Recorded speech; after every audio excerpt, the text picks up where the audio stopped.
Azad Samaj party के राष्ट्रीय अध्यक्ष और नगीना से सांसद चंद्रशेखर आजाद जी इस वक्त हमारे साथ हैं, उनसे बात कर लेते हैं। हरियाणा में तो दावे थे कि चाबी हमारे पास है सत्ता की, लेकिन बीजेपी ने तो वहां पर सबकी जमानतें जब्त करवा दी। देखिए, ये सच है कि बीजेपी को वहाँ पूर्ण बहुमत जनता ने दिया है। विपक्षी पार्टियों ने उनके मैंडेट पे सवाल भी खड़े किए हैं, ईवीएम को लेके, और भी कई तरह के सवाल जो हैं कि भाई धीरे धीरे जो है गिनती की गई, एडमिनिस्ट्रेशन पे सरकार द्वारा दबाव बनाया गया। उससे इतर मैं ये कहना चाहता हूँ कि भाई हमने अपनी बात को जनता के बीच ले जाने का पूरा प्रयास किया, जनता को समझाने का पूरा प्रयास किया। जनता ने हम पे कम भरोसा दिखाया। हमें और मेहनत करनी चाहिए, ज़्यादा मेहनत करके ज़्यादा जन समस्याओं पर आवाज़ उठा के जनमत जो है अपने खेमे में करना चाहिए। ये कुछ घंटों में, कुछ दिनों में नहीं होता। मैंने ये भी महसूस किया, संगठनात्मक कमजोरी भी थी। अब हम गलतियों से सीख लेके, क्योंकि ये कोई हमारा आखिरी चुनाव तो नहीं है, और ऐसा भी नहीं कि हम 10-20 चुनाव हरियाणा में लड़े, हम तो पहला चुनाव लड़े। हमने हरियाणा की महान जनता, उनके विचार, उनके व्यवहार से बहुत कुछ सीखा है, और उससे सीख लेके हम लोग हरियाणा में और बेहतर काम करेंगे और लगातार अपनी सक्रियता बनाए रखेंगे, क्योंकि हम चाहते हैं हरियाणा में भी आज़ाद समाज पार्टी ताकतवर हो, आज़ाद समाज पार्टी का प्रतित्व हो, और जिन विषयों की राजनीति आज़ाद समाज पार्टी उत्तर प्रदेश में या अन्य प्रदेशों में कर रही है, उन विषयों पर वहाँ भी चर्चा हो। जैसे मैंने कई बार कहा कि कॉमन एजुकेशन पॉलिसी लागू होनी चाहिए, समान शिक्षा, जिससे अमीर और गरीब, बड़े और छोटे के आधार पर कोई बंटवारा ना हो, सब लोग सरकारी स्कूल में बैठ के अच्छे से पढ़ाई करें, क्योंकि बिना शिक्षा के कोई तरक्की संभव नहीं है। और समान हेल्थ पॉलिसी कि चाहे राष्ट्रपति हो, प्रधानमंत्री हो, चाहे विधायक हो, चाहे मुख्यमंत्री हो, चाहे सांसद हो, चाहे गांव के सरपंच हो, चाहे प्रमुख सचिव से लेकर किसी भी अधिकारी के बच्चे हों, थाना अध्यक्ष से लेकर एसडीएम, कानूनगो, तहसीलदार, जितने भी सरकारी विभाग हैं, उन सब का बीमार होने पे और उनके परिवार का इलाज सरकारी अस्पताल में होना चाहिए, जिससे महंगाई के इस दौर में लोगों की जेब कटाई भी बंद हो और अच्छी जो है हेल्थ व्यवस्था हो कि बीमार होने पे बहुत अच्छा इलाज और जीवन रक्षा। तो इन पॉलिसी जो हमारा विचार है, हिस्सेदारी का, बैकलॉग भरा जाए, नौजवानों को रोजगार मिले और दो धंधे लग के जो है पढ़े लिखे बेरोजगार नौजवानों का ख्याल रखा जाए, बेरोजगारी भत्ता दिया जाए, जो वंचित जातियां हैं उनको जो है आगे बढ़ने के अवसर दिए जाएं। ये तमाम तरह की जो महिला सुरक्षा हुई, किसानों को एमएसपी गारंटी हुई, न्यूनतम वेतन, आपको याद होगा मैंने पार्लियामेंट में 29 जुलाई में आवाज उठाई थी कि न्यूनतम वेतन 700 रुपये होना चाहिए, और फिर हमने 11 तारीख को एक बड़ा आंदोलन भी किया, उसमें भी उस विषय को रखा, फिर सरकार को फैसला लेकर 783 रुपये न्यूनतम वेतन करना पड़ा। इसी तरह से हर एक मुद्दे पर हम लोग लगातार संघर्ष करते रहेंगे। हरियाणा शुरुआत, अभी बहुत कुछ हरियाणा में आगे काम बाकी है, अगले 5 साल तैयारी करेंगे, जनमत का सम्मान करेंगे। क्या लगता है कि हरियाणा में जेजेपी के अलावा किसी और से गठबंधन करते तो फायदे में रहते? ठीक है, जो बीत गया उस पर क्या सोचना, और फायदे नुकसान के लिए जनता की आवाज बनने के लिए लड़ाई लड़ रहे हैं। अब भी जब अगर सरकार कुछ गलत करेगी या किसी को कोई परेशानी होगी तो उनकी आवाज सड़कों से उठाएंगे, ये हम बहुत पहले से करते आए हैं, तो अब फिर पुनः जो ऐसे काम को दोबारा करेंगे। लेकिन हाँ, हरियाणा से मैंने सीखा कि हरियाणा के लोग भी बहुत सीधे सच्चे लोग हैं, और हरियाणा में बहुत तरह का जो है नैरेटिव गढ़ा जाता है, वो तभी आप उसको तोड़ सकते हैं जब आपका बूथ में मजबूत संगठन हो। तो संगठनात्मक कमजोरी भी थी, जिसका खामियाजा भुगतना पड़ा, और ज़्यादा मेहनत करेंगे, अपने ऊपर और भरोसा करेंगे, जमीन पर जाके लोगों की आवाज़ उठाएंगे, और भविष्य के चुनाव में जो सीख वहां से लगी है उनको ध्यान में रख के काम करेंगे। अब उत्तर प्रदेश में भी 10 विधानसभा सीटों पर उपचुनाव होने हैं, आपकी पार्टी ने लगभग कई सीटों पर अपने प्रत्याशी घोषित कर दिए हैं, तो क्या कुछ तैयारी रहेगी? जो हरियाणा में हुआ उसका असर तो नहीं पड़ेगा?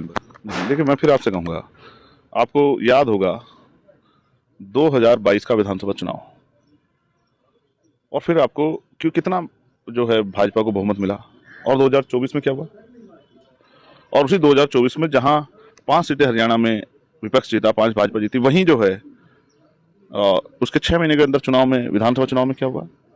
तो मैं फिर आपसे ये कहूँगा कि चुनाव चलते रहेंगे, अलग अलग जगह जनता में अलग अलग तरह की जागरूकता है और अलग अलग तरह की समस्याएं हैं। हाँ, यहाँ जैसे वहाँ बहुत सारी फसलों का, जीरी की फसल है और फसलें वहाँ की महत्वपूर्ण फसलें, यहाँ हरियाणा में हमारी गन्ने की फसल है, तो गन्ना का दाम जो है वो उचित दाम नहीं मिल रहा किसानों को, और कई जगह पे धरना चल रहा है, शामली में चल रहा है। अभी डेलीगेट के चुनाव हुए गन्ना सोसाइटी का, उसमें भ्रष्टाचार हुआ, उसमें जो है लोगों के पर्चे निकले, तो यहाँ किसान उस पर भी आंदोलन कर रहे हैं।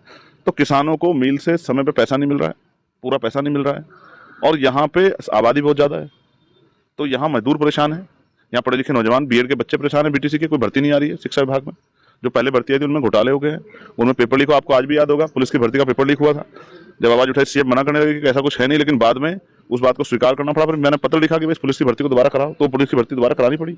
और कानून व्यवस्था का हाल देख लीजिए क्या है यहाँ उत्तर प्रदेश में, जिस तरह से रोज हत्याएं हो रही हैं, रेप हो रहा है, लोगों को मारा जा रहा है, तमाम तरह की परेशानियां खड़ी हो रही है, लोग आंदोलन धरने कर रहे हैं। तो इस तरह से जो उत्तर प्रदेश की राजनीति वो अलग तरह की राजनीति है।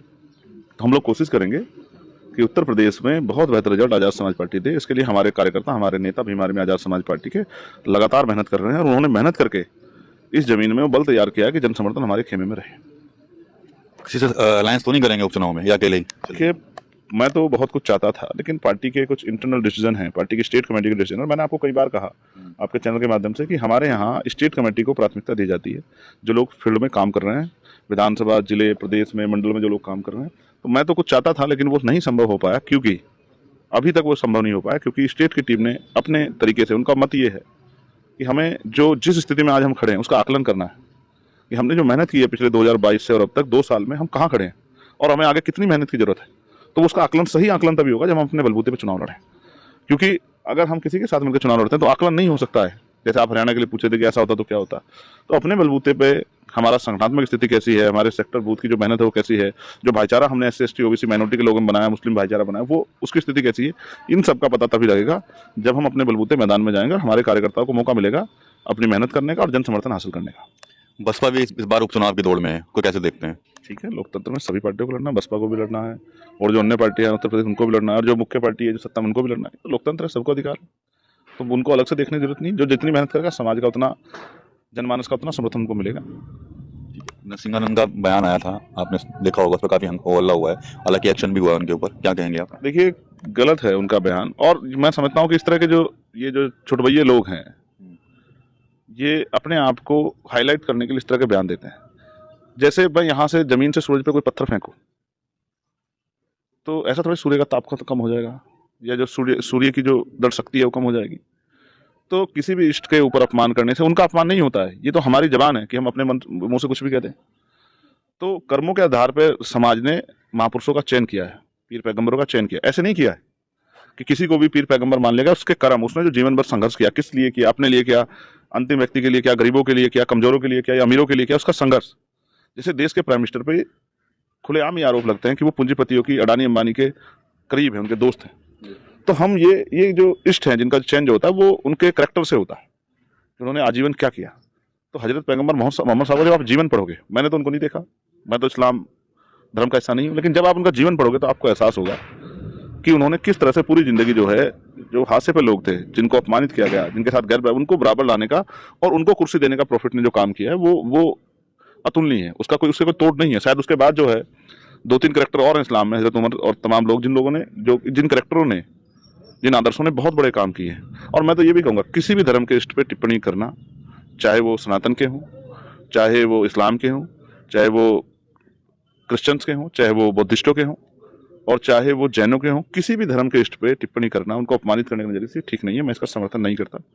और आप महसूस कीजिए, जिस तरह से भगवान बुद्ध की आलोचना यहाँ होती है, जिस तरह से ईसा मसीह की आलोचना यहाँ होती है, और क्या नहीं किया आप बताओ। ये हिंदू संगठनों के लोगों ने कितने चर्चों में जो है आग लगा दी, कितने चर्चों को तोड़ दिया, उनके पृष्ठ जो है जो वहाँ पढ़ाते हैं उनको पीट दिया। तो ये जो एक अंतर विरोध चल रहा है, इस विरोध का कोई तो अंत होगा। भारत एक बहुत विस्तृत शाखा है, एक बहुत बड़ी जो है दुनिया भारत, और इसमें अनेक धर्मों के लोग रहते हैं। और किसी सिर्फ निजी स्वार्थ से, राजनीतिक एजेंडे से किसी को, किसी भी धर्म पर टिप्पणी करके उनको अपमानित करना, ये ठीक नहीं है। मैं ऐसे हर व्यक्ति के खिलाफ सख्त कार्रवाई की मांग करता हूं जो इस तरह के कार्य करते हैं।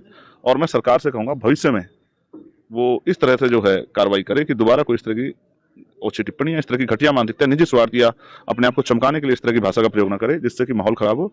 जिस तरह का माहौल इस बयान के बाद बना, अस्थिरता बनी, उससे नुकसान हुआ आम जनमानस को और आपसी भाईचारे को। ये नहीं होना चाहिए। एक बयान भी काफी चर्चाओं में है, बटेंगे तो कटेंगे। तो ये मुख्यमंत्री का राजनीतिक बयान है। अब RSS प्रमुख का भी आया है, भागवत जी का।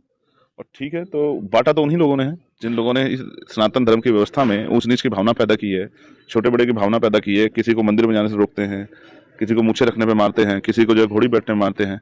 मैं तो इनसे कहूंगा कि इनको जाके समाज में गैर बराबरी के खिलाफ आंदोलन चलाना चाहिए, मंचों पर बैठ के बयान देने की बजाय।